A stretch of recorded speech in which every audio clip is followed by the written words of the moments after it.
Step into Value Zone Hypermart Patancheru. నమస్తే, నేను విజయ్.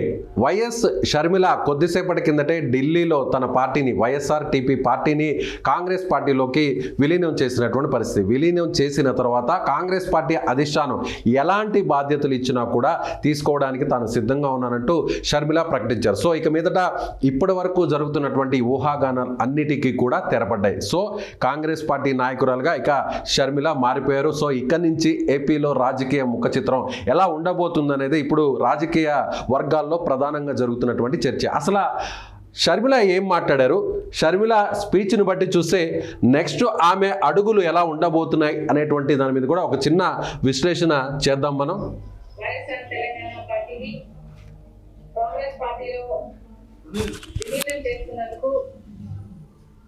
నుంచి ఈ దేశాన్ని కట్టడం దగ్గర వరకు కాంగ్రెస్ పార్టీ హస్తం ఉంది. ప్రతి వర్గాన్ని కలుపుకుపోతూ ప్రతి విశ్వాసానికి, ప్రతి ఫెయిత్కు నమ్మకం కలిగిస్తూ ప్రతి సెక్షన్ ఆఫ్ ద సొసైటీలో కలుపుకుపోతూ ముందుకు వెళ్ళిన party Congress party. Congress party ముందు కూడా రాహుల్ గాంధీ గారి నాయకత్వంలో, ఖార్గే గారి నాయకత్వంలో ప్రజలందరికీ మేలు చేస్తుందని సంపూర్ణంగా విశ్వసిస్తూ రాజశేఖర రెడ్డి గారి కళ, ఏ కళ అయితే రాజశేఖర రెడ్డి గారు రాహుల్ గాంధీని ప్రధానమంత్రి చేయాలి అని మనస్ఫూర్తిగా కోరారో అది నెరవేర్చడానికి రాజశేఖర రెడ్డి గారి బిడ్డ మనస్ఫూర్తిగా పనిచేస్తుంది. కాంగ్రెస్ పార్టీ రాజశేఖర రెడ్డి బిడ్డ మీద నమ్మకం ఉంచి తెలంగాణలో వైఎస్ఆర్ తెలంగాణ పార్టీ చేసిన త్యాగాన్ని గౌరవించి ఈరోజు రాజశేఖర రెడ్డి బిడ్డను కాంగ్రెస్ పార్టీలోకి ఆహ్వానించడం జరిగింది. ఆ ఆహ్వానాన్ని మేము మనస్ఫూర్తిగా స్వీకరిస్తూ కాంగ్రెస్ పార్టీలో ఈరోజు విలీనం అవుతున్నాం. ఈ రోజు నుంచి కాంగ్రెస్ పార్టీ ఏ బాధ్యత మా మీద ఉంచినా ఆ బాధ్యతను విశ్వాసంతో సంపూర్ణంగా నెరవేర్స్తామని. సో కాంగ్రెస్ పార్టీ ఏ బాధ్యత తనకిచ్చినా కూడా ఆ బాధ్యతను నిర్వర్తించడానికి తాను సిద్ధంగా ఉన్నానంటూ కూడా షర్మిల మాట్లాడినటువంటి పరిస్థితి. సో ఒక రకంగా చెప్పాలంటే సో ఇక్కడి నుంచి ఆట మొదలైంది అని మనం చెప్పవచ్చు. ఎందుకంటే ప్రధానంగా షర్మిల ఇప్పటి వరకు కూడా ఏఐసిసికి సంబంధించినటువంటి కీలక పదవి తీసుకుంటారు, అంటే జాతీయ స్థాయిలో ఉన్నటువంటి సెక్రటరీ పదవి తీసుకుంటారు, లేదంటే ఏపీ కాంగ్రెస్కి సంబంధించినటువంటి చీఫ్గా, అధ్యక్షురాలిగా బాధ్యతలు తీసుకుంటారు అనేటువంటి రకరకాల చర్చలు నడిచాయి.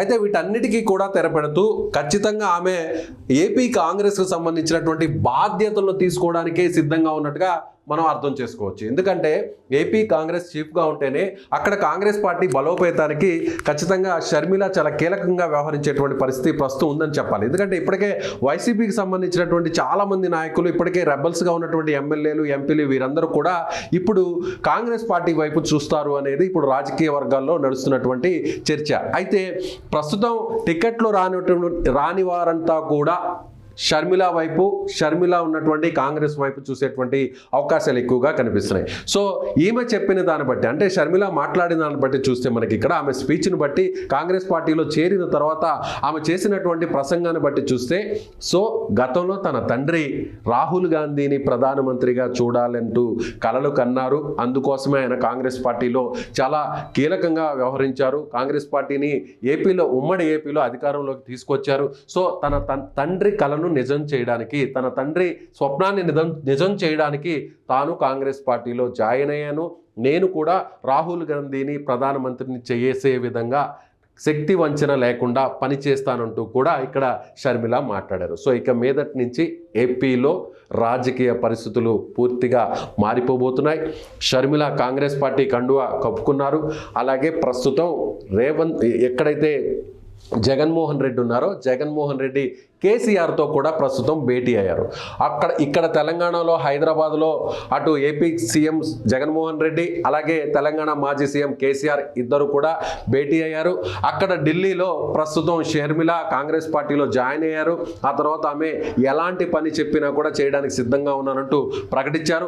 మరొక వైపు రేవంత్ రెడ్డి కూడా ఢిల్లీకి వెళ్ళి కాంగ్రెస్ పార్టీ నాయకుల సమావేశంలో పాల్గొనబోతున్నారు. పిసిసి చీఫ్కి సంబంధించినటువంటి హోదాలో, ముఖ్యమంత్రి హోదాలో రేవంత్ రెడ్డి ప్రస్తుతం కాసేపట్లో జరగబోతున్నటువంటి ఢిల్లీలో ఉన్నటువంటి ముఖ్య నేతలతో, అంటే ఢిల్లీలో ఉన్నటువంటి కాంగ్రెస్ పార్టీకి సంబంధించినటువంటి అన్ని రాష్ట్రాల అధ్యక్షులతో ప్రస్తుతం సమావేశం నడవబోతుంది. సో ఒక రకంగా చెప్పాలంటే ఏపీకి సంబంధించినటువంటి, తెలంగాణకు సంబంధించినటువంటి కీలకమైనటువంటి పొలిటికల్ రాజకీయ సమీకరణాలంతా కూడా మారేటువంటి భేటీ, కలయికలు, అలాగే సమావేశాలు, పార్టీలో చేరికలు ఇవన్నీ కూడా ఈ రోజే జరిగాయని మనం ఖచ్చితంగా చెప్పవచ్చు.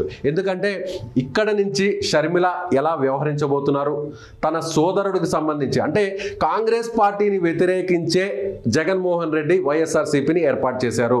అందులో కూడా ఆ పేరును కూడా వైఎస్ఆర్ అనే విధంగా పేరు వచ్చి కాంగ్రెస్ పార్టీ అనే వచ్చే విధంగా కూడా ఆ పార్టీకి నామకరణం చేశారు. అదేవిధంగా షర్మిల కూడా తెలంగాణలో వైఎస్ఆర్టీపీ అంటూ కూడా ఆమె కూడా తను సొంత పార్టీని ఏర్పాటు చేశారు. ఇప్పుడు వైఎస్ఆర్టీపీని కాంగ్రెస్ పార్టీలో విలీనం చేసిన తర్వాత ఇప్పుడు తన అన్న మీద ఎలాంటి రాజకీయాలు అన్నకు వ్యతిరేకంగా నడపబోతున్నారు అనేది కూడా ఇప్పుడు రాజకీయ వర్గాల్లో నడుస్తున్నటువంటి చర్చ. సో షర్మిల రావడం వల్ల కాంగ్రెస్ పార్టీ ఒకవేళ బలపడడం వల్ల ఏ పార్టీకి నష్టం, ఏ పార్టీకి లాభం అంటూ కూడా ఇప్పటి నుంచే రాజకీయ నాయకులందరూ కూడా లెక్కలు వేస్తున్నటువంటి పరిస్థితి. అంటే ఎలా చూడాలంటే, ఒకవేళ షర్మిల వస్తే వైసీపీకి సంబంధించినటువంటి వ్యతిరేకంగా ఉన్నటువంటి నాయకులందరూ కూడా షర్మిల వెంట నడిస్తే, టికెట్లు రానటువంటి నాయకులందరూ కూడా షర్మిల వెంట నడిస్తే, అప్పుడు కాంగ్రెస్ పార్టీలో వారందరూ కూడా పోటీ చేస్తే, అప్పుడు కాంగ్రెస్ పార్టీకి వారికి కొన్ని ఓట్లు వస్తే, ఒకవేళ గెలిచేంత పరిస్థితి వస్తే, సో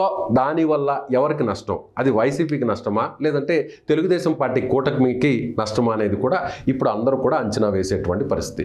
ఒకరేమో తెలుగుదేశం పార్టీకి సంబంధించినటువంటి కూటమి, ఆ వర్గాలంతా కూడా తమకే లాభం, ఎందుకంటే వైసీపీకి సంబంధించినటువంటి ఓట్లు చీలుతాయి, అవి కాంగ్రెస్కు వెళ్తాయి అని టీడీపీ వాదిస్తుంటే, మరొక వైపు వైసీపీకి సంబంధించినటువంటి నాయకులంతా కూడా, ఆ పార్టీకి సంబంధించినటువంటి వర్గాలంతా కూడా ప్రభుత్వానికి సంబంధించినటువంటి వ్యతిరేక ఓటు స్ప్లిట్ అవుతుంది.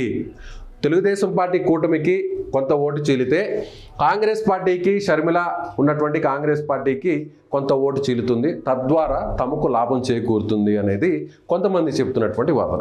సో ఓవరాల్గా చూస్తే ఇకపై ఏపీ కాంగ్రెస్ ముఖ చిత్రం మారిపోబోతుంది.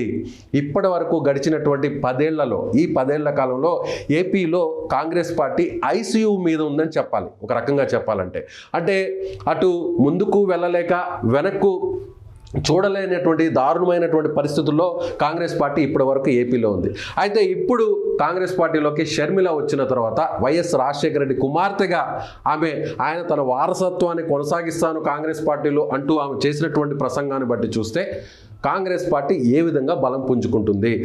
ఎందుకంటే ఉమ్మడి ఆంధ్రప్రదేశ్ను ముక్కలు చేసి తెలంగాణను ఏర్పాటు చేసి ఏపీకి నష్టం చేశారు. ప్రత్యేక హోదా ఇవ్వకుండా ఈరోజు ఏపీ ఆర్థికంగా అంత వెనకపడిపోవడానికి కారణం కాంగ్రెస్ పార్టీ అనేటువంటి భావనలో ఏపీ ప్రజలు ఉన్నటువంటి ఇలాంటి సిచ్యువేషన్లో ఇప్పుడు షర్మిల రాక వల్ల కాంగ్రెస్ పార్టీ వైపు ప్రజలు ఎంతవరకు చూస్తారు, నాయకులు ఒకవేళ వచ్చినా కూడా వారికి ఎంతవరకు ఓట్లు వేస్తారు అనేది ఇప్పుడు అందరి మధ్యలో ఉన్నటువంటి ప్రశ్న. సో రాబోయేటువంటి రోజుల్లో రాజకీయాలు ఏ విధంగా మారిపోతాయో మనం వేచి చూడాల్సినటువంటి పరిస్థితి. సో మొత్తానికి ఇక కాంగ్రెస్ పార్టీ నేతగా షర్మిల మారిపోయారు. సో రాబోయేటువంటి రోజుల్లో ఏపీలో రాజకీయాలు, రాజకీయ సమీకరణాలు, లెక్కలు ఏ విధంగా తలకిందులు అవుతాయనేది కూడా మనం వేచి చూడాల్సినటువంటి పరిస్థితి. సో ఈ వీడియో మీద మీ అభిప్రాయాన్ని కామెంట్ రూపంలో తెలియజేయగలరు. Thank you so much.